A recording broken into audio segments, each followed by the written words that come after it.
Ha! I've got you! You've fallen for my Joker's trick! I don't actually think that Payday 2 is bad. I mean, look at this number. But I do think that the current state of vanilla Payday 2 is significantly worse than previous versions. I mean, do I really need to say why? But truthfully, I think that the direction that Payday 2 has gone down over the years is an unfortunate departure from what made me fall in love with the game in the first place.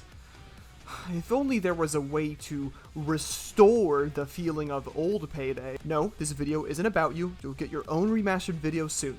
I'm talking about the base game for now. For reference, I started playing the game in late 2014, a bit before John Wick was added, so yes, I have been playing this game for over a decade. I literally grew up playing this game, okay? I started playing this game in middle school, and I grew as much as Payday did. I mean, look at me now.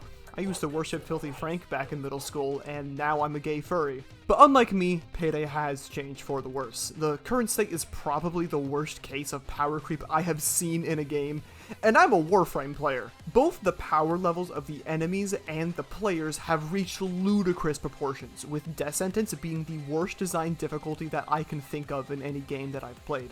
Note how I'm not saying it's the hardest, because it's not. Nothing can be hard in a game that has these. But I am saying that Death Sentence is horribly designed. Literally, a single enemy with their hit scan assault rifle does over 97% of your health in one shot with no damage fall off. The only way to play Death Sentence is to hide around corners and only peek out for a single shot, because the only way to survive is to abuse armor gates. It makes so many other builds and strategies completely useless, because on Death Sentence, the most amount of hits your armor can take, even with a full armor build, is 2 shots. Yes, ICTV can be good in Death Sentence, but it's not an armor tank build. It's not the same thing as using an ICTV in any other difficulty, because Death Sentence is an entirely different game from the rest of Payday, which is why I don't like it. The Death Sentence meta is also just so horrible. Almost every build you see is the same, and yes, while you can get creative and use off-meta builds, there is such a disparity in the power levels when it comes to things like Leech versus Crook, Stoic versus Hitman, and Hacker compared to anything else. The power creep is insane. Every update just adds more powerful tools for the players while never nerfing anything. LMGs went from useless to meta, and then assault rifles took their place after their buffs. And this isn't a recent thing that happened near the end of Payday 2's lifecycle, no. This was a trend that was seen all the way back when the game was good. To this day, the most hyped update in the entire Payday series for me was the Hawks and Breakout update. It brought back a fan favorite character, came with an amazing heist, and added an entire new skill tree. This was the coolest thing back in the day, and no update since has matched the hype around it. This update was also in 2014. So yeah, nothing in the decades since has matched how good and cool this update was. But as much praise as I give it now, it had some absurd power creep. The Fugitive skill tree was pretty broken on launch. First aid kits and launch Swansong were absurdly powerful. I remember hearing that the Fugitive skill tree was cobbled from some scrapped tier 5 skills, which makes sense given how powerful the stuff in this tree was. But as strong as Fugitive was, it still was nowhere near as broken as the stuff we would later get. 2015 gave us the Dragon character pack, and with it a new perk deck with a new mechanic that would eventually change the game forever. Infiltrator was the first perk deck about health regeneration. Before this update, Hostage Taker was the only other method of health regen, and it was pretty bad back then.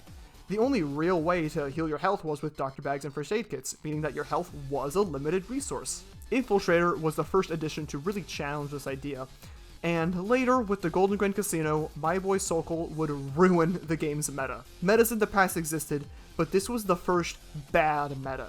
Grinder was comically overpowered on launch. It made you basically invincible. It being locked to suit and light vest only also further solidified armor just being worse than dodge at this point in the meta.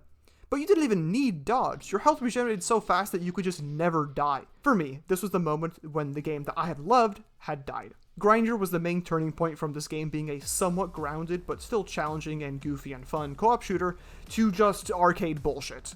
No, I'm not saying that arcade bullshit is bad, but I am saying that it is not the game that I was enjoying. It is not the game that was created by the Payday the Heist developers, and it is not the direction for the game that I wanted.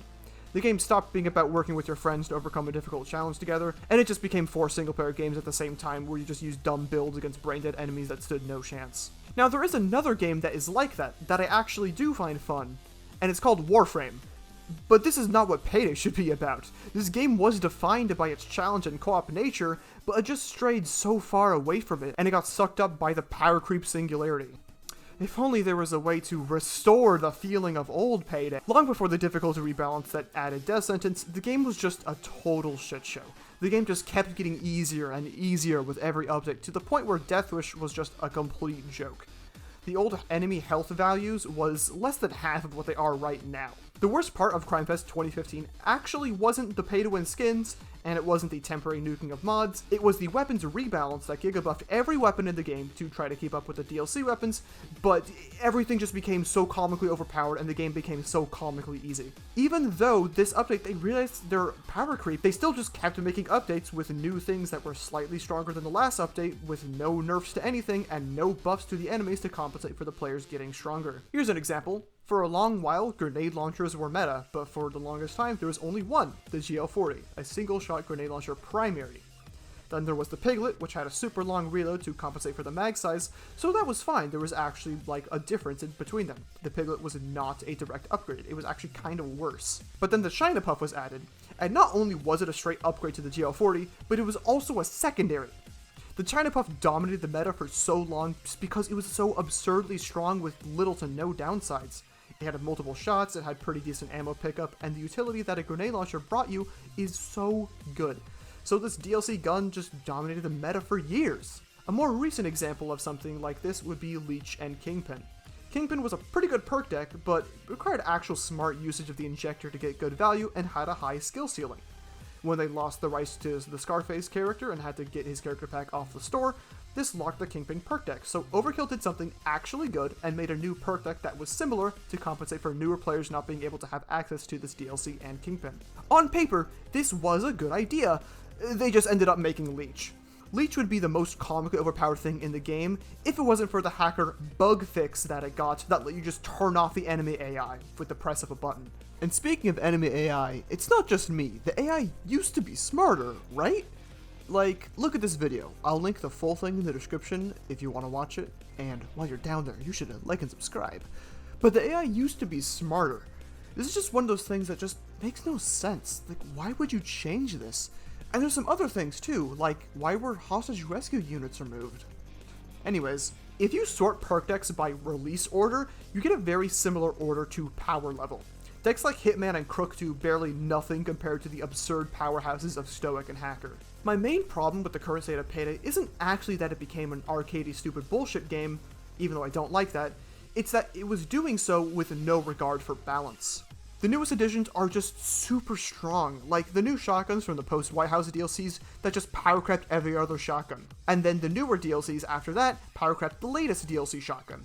The Trench shotgun had a new damage breakpoint that made it better than shotguns like the Raven and the Reinfeld, and then there was the new Reinfeld that came out that was just a better version of the Trench shotgun, and then this stupid thing came out and is a better version of both of those new shotguns, and was also a secondary. There's just so much absurd power creep with no nerfs for it, any of the strong things, and no buffs to any of the weak, outdated things. Please tell me why anyone in their right mind would willingly use a perk deck like Hitman or Biker when they could just use anything else, unless you're just trying to challenge yourself by using a dogshit perk deck. Literally all Payday 2 needs for me to consider it good again is a balance patch. But luckily for us, there are plenty of rebalance mods to choose from without needing to get a complete gameplay overhaul like ResMod if the arcadey bullshit of current Payday is the type of game that you want. But if you're like me, I say just go play a game like Warframe for that make dumb overpowered builds niche, and get a mod like either Classic Heisting Reborn if you want to play old Payday again, or Restoration Mod if you want a mix of classic and modern Payday.